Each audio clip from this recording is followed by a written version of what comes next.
Môžete kľudne, nech sa páči, no všetko. Chlapka. Jasné. Súpis nedostatkov. Okrem dlžoby na nájomnom vo výške 2200 €, ktorá sa započítava s depozitom vo výške 2000 €. Depozit ste mali vo výške 2200 €. 2000. Ostáva doplatiť 200 € za nájom a náhradu škody za poškodené a nevrátené v zátvorke odsúdzené zariadenie bytu. Chýbajúce zariadenie.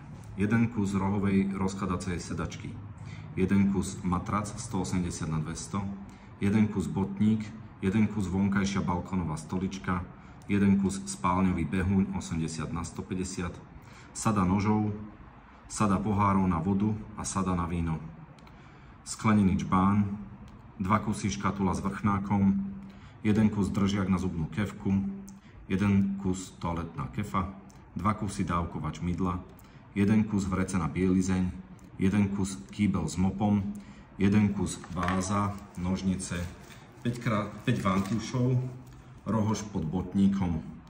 Čo sa týka poškodeného, tak poškodené a znehodnotené sú jedálenský stôl tým, že sa prenášal.